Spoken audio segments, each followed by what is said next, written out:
Grazie mille per avermi invitato, Claudia, qui. Spero questa introduzione nel mio mondo vi servirà in qualche modo. Se no, se avrete troppa paura di chiedermi qualsiasi cosa durante la lezione o dopo, potete sempre trovarmi sui miei social se vi trovate qualche domanda da fare e cercherò di risponderla in una maniera migliore che posso. So, yeah, thanks Claudia for inviting me. I'll do my best to be as interesting as possible, and I'll do my best that this short introduction into my work will be also useful for your work or for your future work. If you will be too timid to ask me a question during my lecture or afterwards, you can still find me on social media and ask me afterwards, because usually I do not bite and I do respond to. I help students a lot. I did it already in my history. I collaborated with a lot with OCAD, so it's academy from Canada, and I've been mentor for quite a few of those students. Okay, so usually the first question is how come I'm making jewelry. Since I can remember, I was crazy about jewelry and everything that was shiny. So when my small, tooth started to fall down and tooth fairy was bringing me money, I knew already in advance for every tooth which ring I'm going to buy at the market. So this obsession with jewelry, it's really strong and it started at a very, very early age.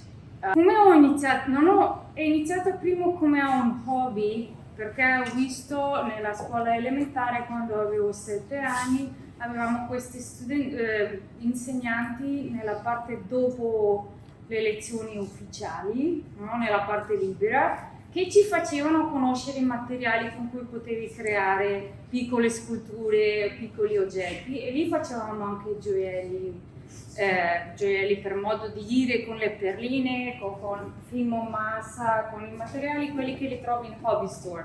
E lì mi piaceva parecchio, mi piaceva sperimentare, così ho iniziato a lavorare a fare gioielli. So basically I started to make jewelry as hobby, okay? So when I was around 7, I started to make stuff from polymer clay and pearl beads, like everyone does when you're small, right? And you have nothing to do and you need to pass your time. That's how it started, with a small difference that I never stopped. And I was around 14 years old when I lost a dear gift from a friend of mine, one earring, and I wanted to make another one. So I went to a store, brought a lot of wire, bought a lot of beads, and started to make more serious jewelry. I also started to collaborate with fashion students at that time. So my first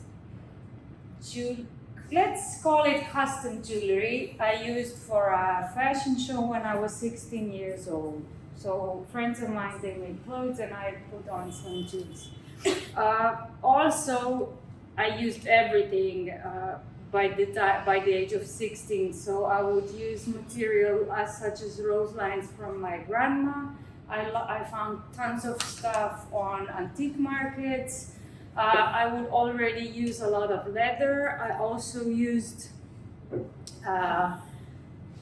candy wrap and some scarabs or leather and resin. So these are the materials that I was using when I was around 16, 17 years old. I always wanted to make and use metal, right? But this is something that I wasn't able to do in Slovenia, because there was no school for goldsmiths in Slovenia at that time. We had a small school that was part of a big company that was going very strong in ex-Yugoslavia. It was called Zlatarna Celje. They were big producers of just, let's call it mass production jewelry, not high-end jewelry, just really mass production jewelry in ex-Yugoslavia. And they had a small school, but when I was 18 and when I wanted to learn, they already closed down. We're having a problem with lack of goldsmiths in Slovenia, so they're trying to revive the school, and a few programs are on its way to maybe we'll get more goldsmiths in Slovenia. But yeah, when I wanted to study goldsmithing, there was nothing possible in Slovenia, and that's why I applied and I studied art history. So I'm also an art historian, but luckily when I would be studying and doing my thesis, I would always choose jewelry as the main subject. So my thesis were about jewelry artists, Slovenian jewelry artists in ex-Yugoslavia. I was really lucky because I was allowed to had time to do a research and read about jewelry, and that's when I discovered that jewelry, it's a huge field, okay? So it's not just, there's high-end jewelry, that's custom jewelry, there's custom jewelry, and then it's meno male che gioielleria, and then there's also gioielleria contemporanea or new jewels, right? Crown jewels. You have tons of jewelry, but yeah, I figured out and I found out about new contemporary jewelry, which for me was something really interesting and something that I wanted to know more about. Luckily, I did Erasmus in Milano. It's where my official training as a goldsmith started, and I went to Scuola Rosiana, which is a professional school for jewelry making, rendering, jewelry design. I did a lot of enameling, also gemology, so I was happy to have a 360 degrees view on basic jewelry making. Okay, so this official education was very traditional. Luckily, I had a background and I knew that contemporary jewelry exists, and I never forgot about it. Yeah, but technique it's always good to have. So that's where I started. I started in Milan, and when I finished Milan, I went just by coincidence to see this skull by Damien Hirst. You must have known it. It's the skull that's in platinum and then full of covered in diamonds. It's pretty famous, this work of art. Yeah. So I was able to go and see it from Milan to Firenze, and we went together with my ex-professors from Scuola Rosiana and some other colleagues. And I said, you know what? I know an artist there, a goldsmith, a very good one. I've known him since I was 17. Let's go and see what he's doing. And this was Alessandro Dari. And he had a poster up and he said, first time in my life I'm going to have 3 students coming into my shop and workshop, and you'll be allowed able to work with me. And I didn't hesitate. I applied and he took me, and I stayed there for a year. So that's how I moved from Milan to Firenze, and I stayed for 10 years there. Another big chapter. This is my school times in Florence. You can really see I'm happy.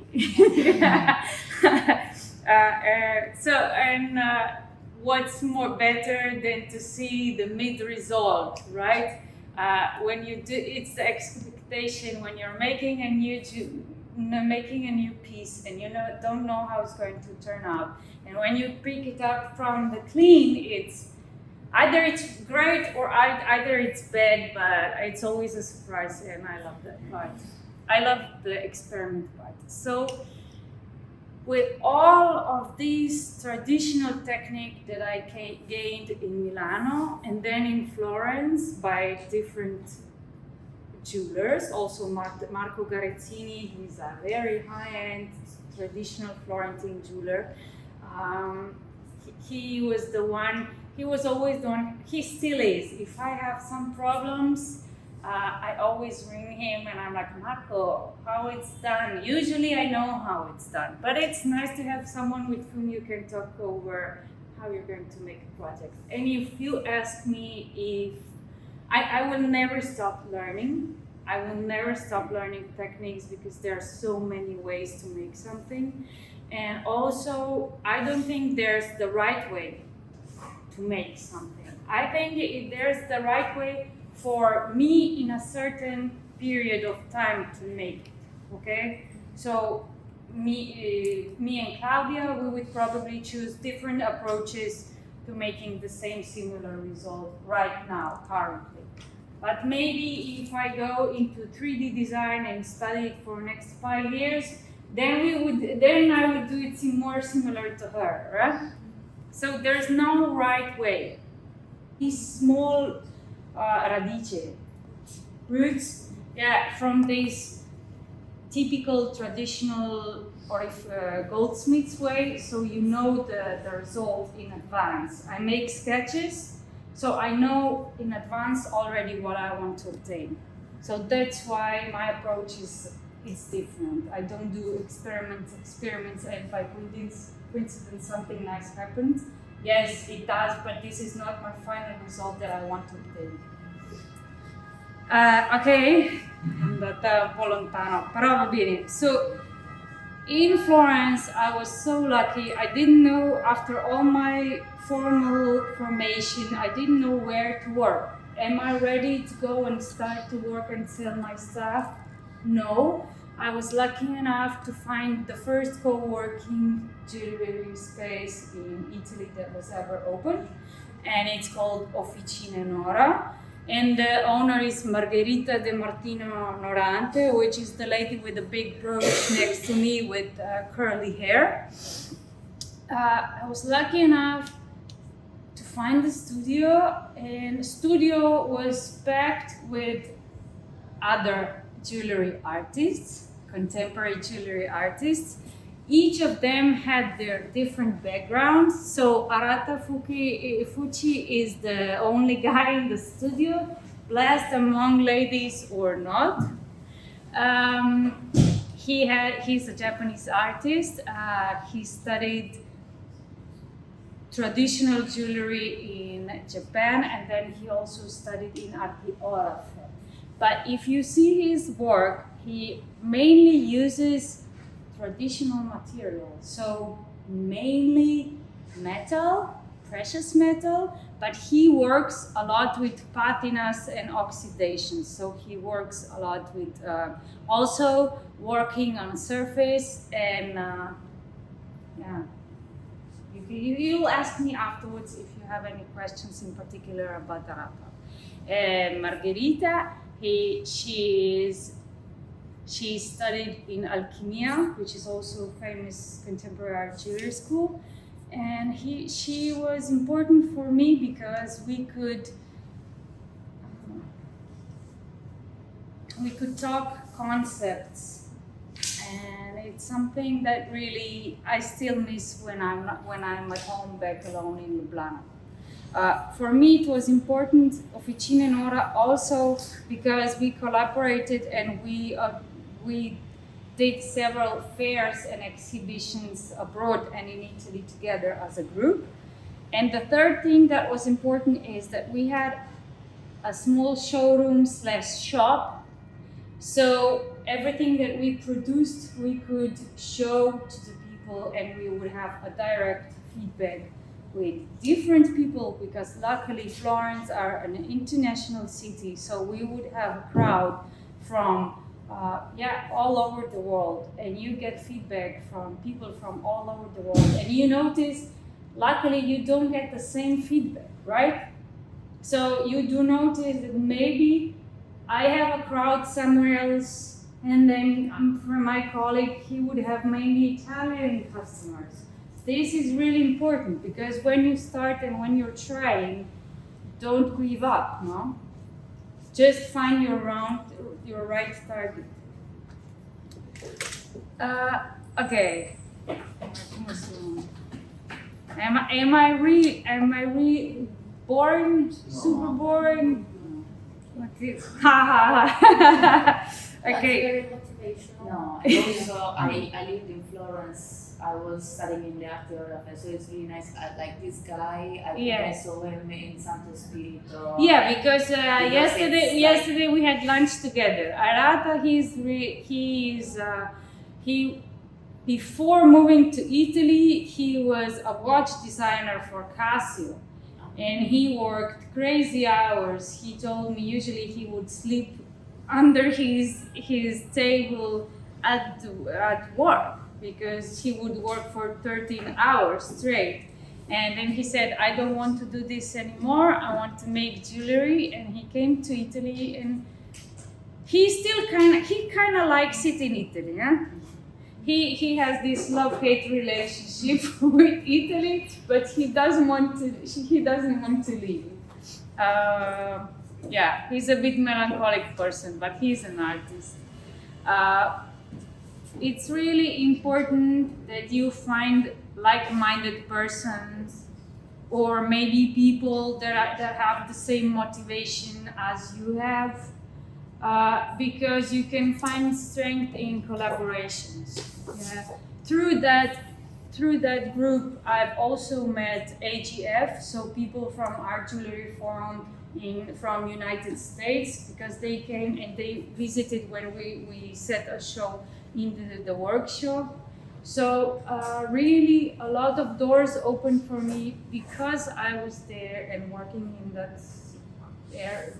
this workshop. Yeah. So don't close down, because if you ask me, making jewelry, it's a very solitary profession, and it's important to share your ideas. And the last thing, if I had a good base of traditional goldsmith techniques, being surrounded with other jewelry artists, they know other techniques, they had other practices, and I learned from them, and they learned from me. So sharing knowledge was something really priceless for me at that time. Okay. This is about my formation, and now I prepared a few of my works, so you'll understand how my brain works. Yeah, how I try to make jewelry. I try to make jewelry that's not boring, that usually has a story to it, a twist. So these are earrings. Made in copper and gold plated and some silver. So they have appearance as a normal stones that you would pick up on the street. The idea is very simple. You know, when Candide went to El Dorado, you know, there you could easily pick up some stones, and there were precious stones. So this is the idea. They seem very heavy, but in fact they're extremely light because they're hollow. So I made huge pieces. They have a big impact, but still wearable. So one of my things that I really try to do wearable jewelry. Something you can still wear. It's what I like. They're made with electroplating. For the gold plating. No, electroplate. No. Electroforming. Yeah, thanks. So basically, I made a mold of a real stone in silicone mold, and then I would fill it up with wax. And then this model in wax you would paint with electroconductive paint. And then after 6 hours of electrodes, small electrolytes of raw copper would apply on my surface. So that's how you get these organic shapes. To make them light, I would cook them in water so the wax would go away. After the electroforming, yeah.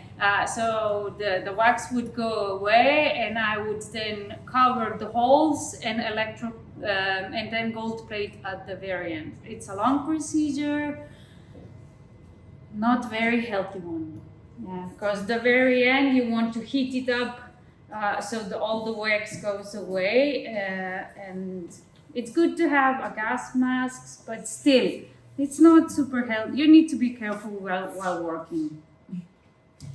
Okay, one of the concepts that I really like is what I'm so amazed by jewelry. It's definitely by jewels, so stones, precious stones, the reflection of stones itself.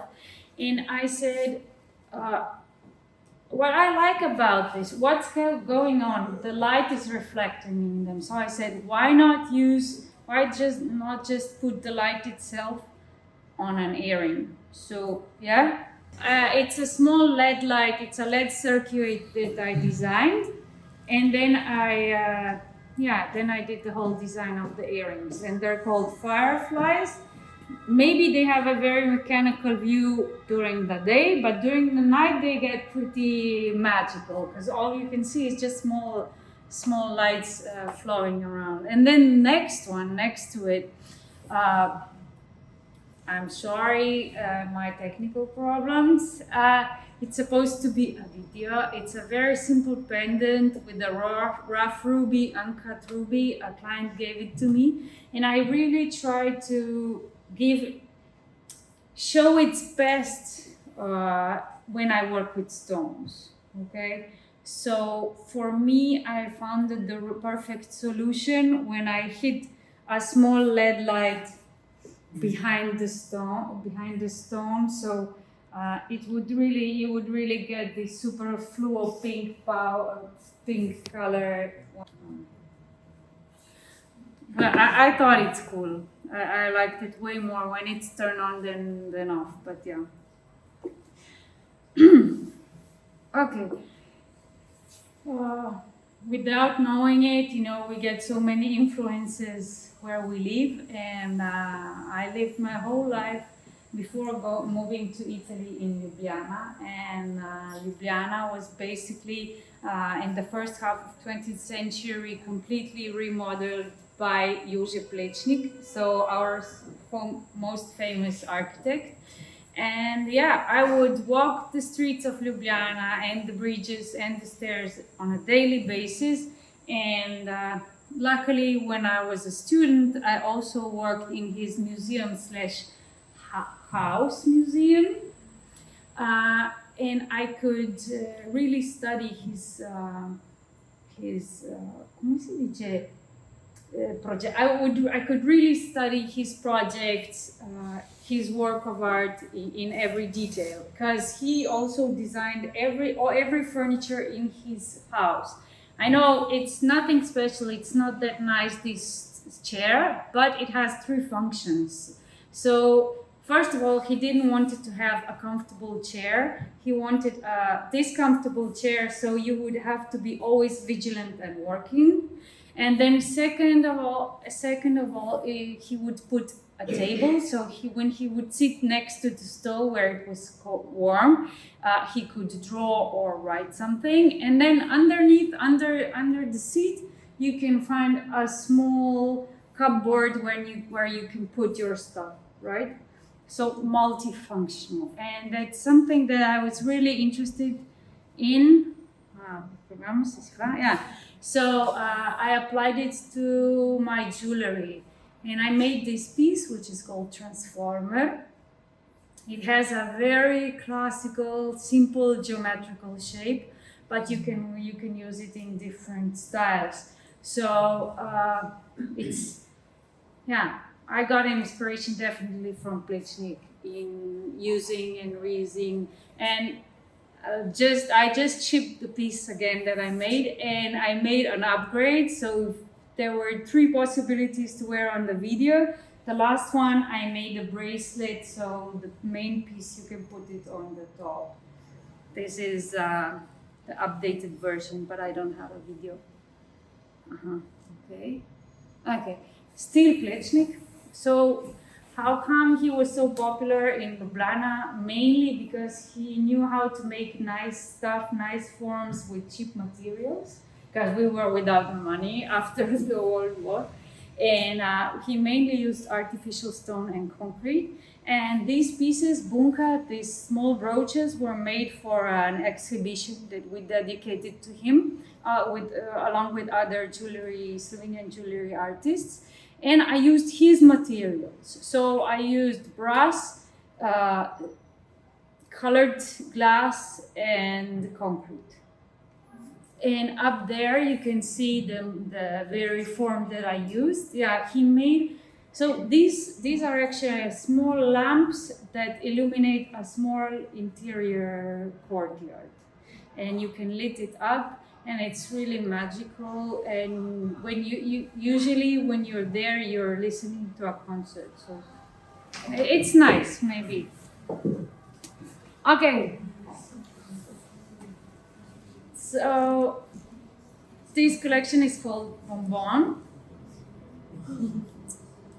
It's one of my most commercial collections that I created. And it's my take on a traditional solitaire ring. Here you can see on your right side. The idea is very simple. If you have a nice stone, I don't want to use a very elaborate setting. Why not just use a small string and wrap it around your finger? So this is the idea, and that's how everything started. But I developed it with years. And on the left side, you can see one of the last updates. I make a lot of them with pearls. Pearls, golden pearls, yeah. Yeah, people like it. Yeah. What is it? A real string or? It's gold. Wax? It's gold. But It's casted in gold. Yeah, but it's a real string. It's a real it's a string. real string, and then you did cast the mold, and then you pour the. It's a real gold string, inside. and then I cast. How did you set the stone? So this one, the stone, mainly I use lab-made stone. So I only use stones that survive high temperatures, mainly. If I do it with natural stones, I do it, but I have a stone cutter that would cut a replica. So mainly I work all the way with the replica, and then I swap it at the very end of the process. Using cutting and laser soldering, yeah. Definitely, it has something to do that I was a scout, a Girl Scout when I was small, and then I did a lot of wrapping and a lot of string wrapping and knots, for sure. Okay, so one of my last projects that I did was more traditional. I wanted to play more with surfaces and the play of colors, and that I can obtain in different metals. So I did what you can see here. There are trials how to have an animal-like ornament with different metals and different alloys. So on your right, you can see different alloys of white gold, pure yellow gold, red gold, 18 karat red gold, 9 karat red gold, and and white gold. So all different alloys, and you can obtain different colors and different effects. Yeah, on the right image. But how did you impress the Yeah, so this is, so everything started from a drawing, and I said I want to do an animal print, and then you're like, how do you do it? Actually, it's pretty easy. I made a lot of trials, obviously, and I used brass and silver. So basically, I would solder each piece of silver on a sheet, and then I would use a rolling mill. Yeah. So the thing was, you needed to know how to bend the wire. This was important, and how you bend the wire properly, and how much you squeeze it, how much you squeeze the rolling mill. Like the sheet has to be ricotta very well to avoid the breaking. No, it was fine. The sheet wasn't the problem. The problem was, it was very interesting if you would have the sheet that was very soft, and the upper part would be too hard. So I cannot use 14 karat gold. I cannot use 14 karat gold. It is an alloy that's very hard, right? So it wouldn't do you l'effetto macchia. So because it would stay, it wouldn't change the form of it. Yeah. So yeah, this is the result that I presented for this year's exhibition, with which I got the award. Up at the very top, you see the relief from 5000 AC from Turkey, from which I got the inspiration to make my brooches and the ring. It's in Katalkuyuk, and I think it's great. It's supposed to be a small room, a small sanctuary dedicated to leopards. But the white part, how is it kept? Because there was no white in the picture before. Okay. The white part, is just silver. If you put several times, if you anneal it several times and you put it in the acid pickles, you get the white. You get the white color. And also on the brooch, I didn't use. I just prepared the sheet, and then I used a hydraulic press to get the shape out of it. Okay. Hydraulic press. Okay. Yes. But you did the shape of. I did the shape of a cat. And then I used hydraulic shape. Yes. So you get this nice bombato, like nice domed surface, even without hammering. Yeah. Okay. Allora, some people, so you won't say I don't get inspired by nature. I do get a lot of inspiration out of nature, and here are a few things that I made recently. Some of them, not all of them. So let's start with the big one. They're called mother tongue monsters. What I really liked is how I made the tongue. I made it with electroplating. It's a sage leaf electroformed. Okay? So if you take a nice sage leaf and you do the electroforming without cutting, because you need to find the right leaf, you would get the exact form that you see here. Okay, and then it's a lot of hammering and copper and silver and leather work, but what I really liked is this similarity with natural. And then above you can see bombi, so bumblebees. It's a mix of silver and catkin or salice amento. So I checked online. They said salice amento. So basically, it's a part of a plant that's like fluffy and furry. Yeah. Before it becomes flower, right? Yeah, before it becomes flower. Yeah.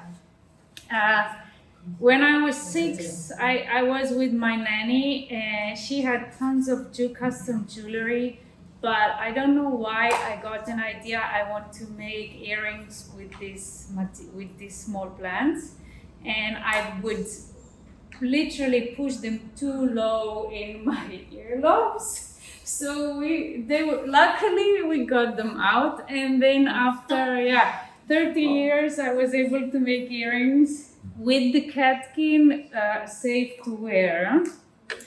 And then the last one, I call them jaws.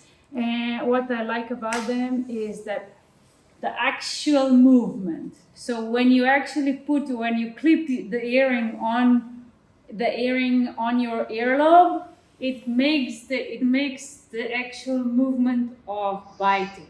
Yeah.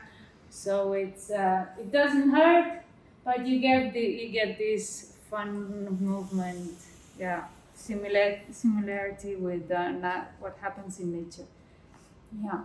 And for the end, it's something that I got when a theater opened in Florence, and I still like this motto. Yeah, so they call it. Should I translate it? Why should I do something difficult if I can with a little bit of no, it's like if I try effort, thank you, make something that's impossible. So, talking about impossible, the picture of the bumblebees, like how did you block the flower? Yeah, okay. So you need a lot of material, right? And then I would make a small hole into this biodegradable material. I made a hole. And I made a small pivot with iron wire, So like and I used epoxy glue. So I prepared the butt part, and then I would join them together with a little bit of glue. Yeah. But then the flower is going to It's there. Yes, for sure. I tell the clients, usually I don't want to sell it abroad. I want the clients to buy just the ones in Slovenia, so I'm able to repair it. Yeah, there's a life expectancy to it, but I don't care. I enjoyed making them, and that's it. Yeah.